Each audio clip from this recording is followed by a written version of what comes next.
Hey YouTube, this is a quick video to share my experiences with the Sony TAZH1ES. I had to read that model number off of my laptop. Long model number, but wanted to share my experience with it. I've been running this unit for a couple months now, and also share some of my thoughts on comparing it with the Sennheiser HDV820. I posted a separate video on that if you're interested. Also compare it a little bit to the TAZH1ES and talk about some of the headphones I've been running with this. There's a Sony Z1R, Sennheiser HD820, Meze Empyrean, what is that? That's a Hi-Fi Man Aria, and then a Fostex TH610. So right off the bat, I'll say I am really impressed with this unit. With that said, though, I have chosen not to use this as my main desktop solution because I run a PS Audio Direct Stream DAC here under my desk, and that connects up. Sometimes I'll run it RCA, sometimes I'll run it XLR to the HDV820 headphone amp and preamp, and I prefer the sound here on my desktop with my KEF LS50s, as well as with headphones, using the direct stream into this and then out to my headphones. This, even though I could run the direct stream into this, this seems to apply its own digital processing to the direct stream output, which is kind of defeating the purpose of having a separate DAC. So this has its own influence on the sound, so to speak, when running the direct stream. If I didn't have the direct stream and I didn't care about having a separate DAC, then this would be a really strong contender for me, because it does have a really capable DAC in it. The DAC is very good in this device. But again, because I run the direct stream, it's not as good as the direct stream. Far better DAC in here than is in my TAZH1ES. There's a balanced DAC in here, and definitely better than the DAC that's contained within the Sennheiser HDV820. So really impressive there. In terms of power output, I find that most of my headphones here work just fine. This has plenty of power to drive my HD820s, definitely plenty of power to drive my Sony Z1Rs, and I think these two were designed to go together. Definitely enough power to drive my Meze Empyreans, enough power to drive my Fostex TH610s, but it's not enough power to drive my Hi-Fi Man Arias. I've tried this both XLR and 1/4 inch into the Sony, and there's just not enough juice to drive those properly. The Hi-Fi Man Arias sound amazing on my TAZH1ES. I'm driven by the direct stream, as well as my Sennheiser HDV820, driven by the direct stream. So thought I'd mention that. Power output otherwise, this is a pretty, this is a good number of headphones that do work with it. But if you do have if you have power hungry headphones, this probably would not be a good fit.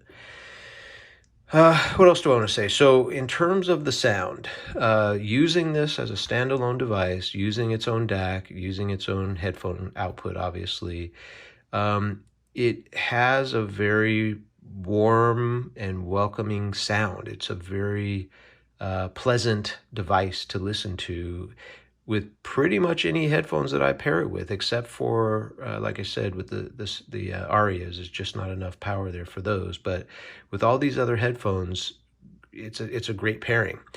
What's funny to me is there are times when I actually prefer the pairing of my HD820 headphones with the Sony device. But with that said, there are also times when I prefer the Z1Rs paired with the Sennheiser amplifier. So just thought that was kind of interesting to call that out.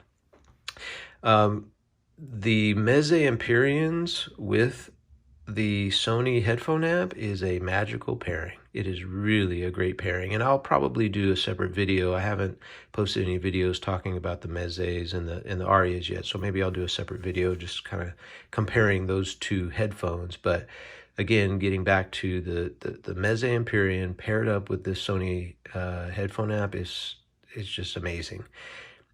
I will say though that it's a very relaxing sound. So where I use this primarily is I have a little reading chair and desk. And so I'll sit there and I'll either work on my laptop, kind of goof around, or I'll read a book or something. And it's just such a comforting pairing, those two together. You still get really great detail, but it's never fatiguing. Never feel fatigued. Even with bad file types, that pairing is amazing. In terms of features and functionality, let me also say this device, you know, I leave it on all the time and it runs a little bit warm, but I never am concerned with the heat output of it. It's perfectly fine for me. One of the features that I've really come to appreciate is, you know, this little remote control and how it just kind of fits in your hand. So I can be reading a book, flipping pages, and have this in my hand, and it doesn't get in the way. You know, just the size and the shape of it. My fingers always land on the volume buttons exactly, you know, exactly where I want them to be. Very convenient in that way. The various outputs, you know, you hit this little output button here on the remote control. So if I am using different headphones connected and I want to switch, you know, kind of have a slightly different sound, I just hit that output and stick on the other headphones. It has XLR, 3.5 millimeter, 1/4 inch, 4.4 balanced, and then these are, I think, 2.5 millimeter balanced. You would connect both simultaneously. So it has just about any connection type that you'd ever want to need. Another thing I'll mention is on there's these remastering. One of them is a Dsd Remastering, and I don't quite know what this one is called, but here it's labeled as DSEEHX remastering of some sort. It's basically DSP, and normally I shy away, I actually run away from DSP in most occasions, but I leave them on. Zeos had done a video on this, and he says for him, he prefers those two off, but for this device, the DSP that Sony has implemented in this device, it's intoxicating. I leave it on. I really like it. Let's see, there is no built-in EQ that I can tell. There are some presets that you can select between. I don't remember, unfortunately, I don't remember exactly what presets, but I think it's like DSEEHX standard, like is one of the presets. I think there's another one for vocals, female vocals, male vocals, acoustic, something like that. So I leave that on and I put it on standard. I love it. There is a gain switch up here, high and low. Even on high, getting back to the Arias, there still is not enough juice coming out of this XLR output to drive the Arias properly. But I think if I ever had any IEMs, that might come in handy to set that gain switch to low. Yeah, I think that's about all I wanted to share. Again, really, really impressed with this device. Compared to my Sennheiser. So just to kind of recap, because I run the separate DAC, this doesn't work for me here on the desktop. If I didn't run a separate DAC, then this would be a strong contender here on the desktop.